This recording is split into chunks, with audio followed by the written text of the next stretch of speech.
How do you come out of war with limited battle scars? How do you come out of banking with limited trauma? Okay, so let me paint a picture. It was about 3 months until I was to start my snazzy new investment banking job at the world's largest investment bank in Canary Wharf, London. And I got on the phone with a quasi mentor of mine. She was just a few months into her private equity job after doing like a few years in banking. And she told me, Melody, investment banking ruined my life. Now, I was shocked because I'd actually quite enjoyed my summer internship experience. You can watch all about it here.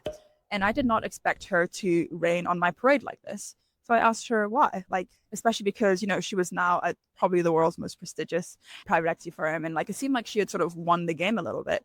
And she said, look, Melody, investment banking, it's hell. It ruined my life. And then she gave me some tips. So let's go through them. So for the people who recently received their summer internship offers or full-time job offers, or for those who are still sort of new to the analyst role, this is your investment banking survival guide. No, actually, it's more than that. This is how you stay cool, fresh, and hot, all while in the trenches. Okay, so I'm going to start with the sort of tips and tricks to help you to live a good life that are sort of external to banking, but stick around for the end because I will share some good practices that are relevant for the job itself. If you want to stay hot and have your act together all while in banking, you need to stop exerting on the non-important things. You need to get really good at saying no. I know you don't need a reminder, but you literally spend 15 to like 17 hours a day at work. You literally have limited free time. And that scarcity should breed some form of selectivity. So here's some examples of things that I did. To reduce mental fatigue and to sort of protect my mental health, I made it very clear to my friends that plans within the week are an automatic no. How did that reduce my mental fatigue? Well, I never had to make a decision about attending something. So this reduced my mental fatigue because I literally never had to make a decision about attending something because typically I was just not invited.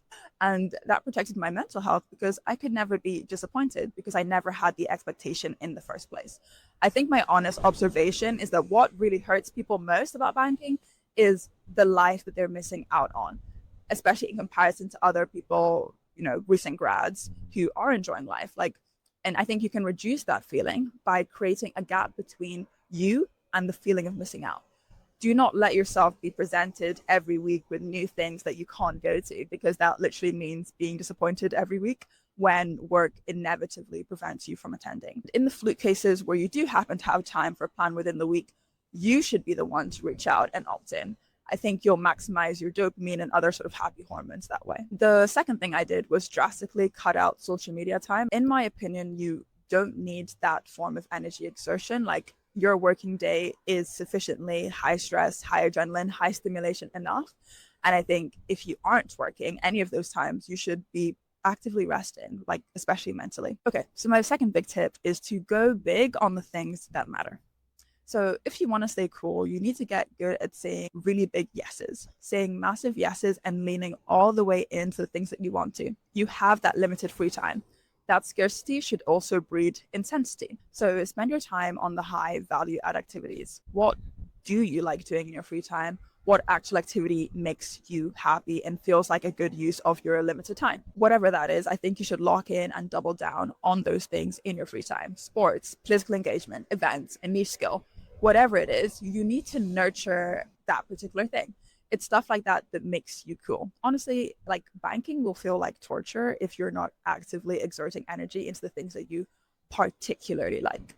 I remember at the beginning, like on my free Saturdays, I would just prioritize sleeping in, and because I really wanted to catch up on sleep. And I think this is important for sure. Sleep is so important. But I found that when I went back to work on Monday, I feel refreshed, yes, but I feel like I didn't do anything else with my time. I think instead you should see free time as precious and just increase the intensity of the things that you love. So maybe you like cooking on the weekend. So instead of just making yourself a meal, making your friends a meal, maybe you attend a 3-hour cooking class on some new cuisine. You'll go back to work feeling like you actually have another part of your life that you're pouring into. And, swap cooking for whatever is important to you. For a lot of people, in all honesty, I think the most value add thing would be using their free time to apply for a new job. Almost anyone who goes into M&A as an analyst actually leaves into other roles. You can watch my video here on why you will definitely leave banking. And I think if that is you, spending the Saturday mornings practicing LBOs, speaking to recruiters, etc., it might not be fun per se, But I do want to emphasize that the free time you have needs to be intentional. Like I think everyone in the world should be more careful on how they use the free time, but especially investment bankers, just because they have such little of it. So my third tip is to go on the offensive. And the first thing I think you should be on the offensive about is intellectually. So, you know, the mundane parts of the job where you maybe have the layout of a slide prepared, you sourced all the numbers and just sort of needs to create it physically and put it all on the page. This is the kind of task that doesn't need your full brain power. I think you should stick on a podcast, stick on an audiobook and get smart. You literally spend 15 hours a day doing finance. And if you aren't careful, you could quite easily become a one-trick pony. So we need you to be knowledgeable about other things. Why? Well, I think primarily so you can be interesting at dinner parties. And I'm not kidding. Like you're going to have the money to attend all of these sort of events and dinners. And yet no one will want to invite you because they see you as the boring sort of burnt out finance kid. So the second thing you should be on the offensive is your physical health. Okay, so you can keep this really simple. Number one, exercise. Do the minimum that's required to maintain the hotness that you desire. You know the trope about sort of first year analysts getting chubby. Yeah, that's not going to be you. Number two, skincare. This is very close to home for me, but I think if you are work from home for like 7 p.m. onwards, it literally takes an extra 5 minutes to just stick on a face mask and then continue with your work for the evening. Number three, if you were a average uni student who probably picked up some terrible eating habits, this is your sign to grow up. Okay, we eat salads for lunch now. And I know I never thought I would be that person either, but honestly, a carby lunch will leave you fatigued and generally wanting to end it all when you realize that your slowness, lethargy, and brain fog is only going to make your night longer. Okay, and super basic, but take vitamins just to keep the machine running and free from sickness. Like take the maximum doses of vitamin C and D and anything else that's basic. You are putting so much pressure on your body. And also remember that like if you are sick, you probably will still need to work. And I don't know how my colleagues did it, but like I literally remember everyone else getting sick at some point, and I just can't imagine doing like investment banking hours with a blocked nose. Like I don't think I could. Like I don't think I would. I would just not do it, to be honest. But yeah, I think you can avoid that. Like I actually never got sick once, because like I would keep like my vitamins like on my table and I took them diligently. So I definitely recommend that. And also like omega-369, I forget which one it is, but like that actually worked, I think, for like cognition and like, you know, concentration and stuff like that. I don't know if it's placebo, but it worked for me. Okay, so as we are drawing to the end, let's talk about practicalities. Number one, if you can, try and live closer to the office. I'll be honest, this can come in so clutch. Like you can wake up later, you get home quicker. And look, I will stick my hand up and confess that one time I knew the VP had a bunch of calls for like an hour and a bit, and he wouldn't be able to get back to me. And I think it was already a rough like 90-hour week. So I took like a 6-minute Uber ride to my house just to lay my head for like 40 minutes and then came back. That is so precious. It seems like such a small thing, but especially when you feel like you're going to quit, like those little things really help. It might come at a premium, like it's definitely in London, it does come at a premium, but I think for me, it was worth it. The second thing is paying for services. Let's say, you know, Saturday morning is really precious to you because, you know, you're spending it intensely on the things you want to do. And if that time is too precious for you to spend some of it cleaning, I think you should just go ahead and hire a cleaner. Like you earn good money and you should be able to use that money to sort of increase utility or at least reduce disutility. As promised, for those who stuck around to the end, here are some good practices that make you a decent banker. These are a little bit more focused on perception than the actual work, but being a good banker or being perceived as a good banker is the foundation for all the other tips that will make your life easier. Reply quickly.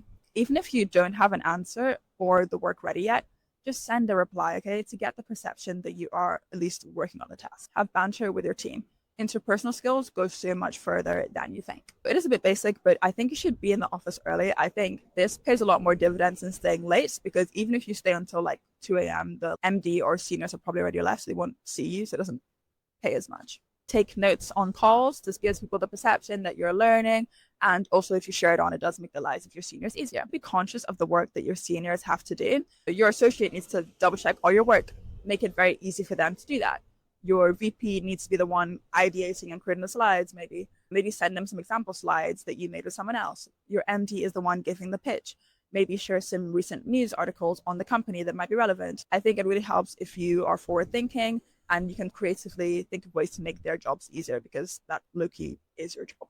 You should also be getting coffees with associates and the more senior analysts just to learn the hacks. The next thing is to not go on your phone too much. So this is a tip that I wish I acted on sooner.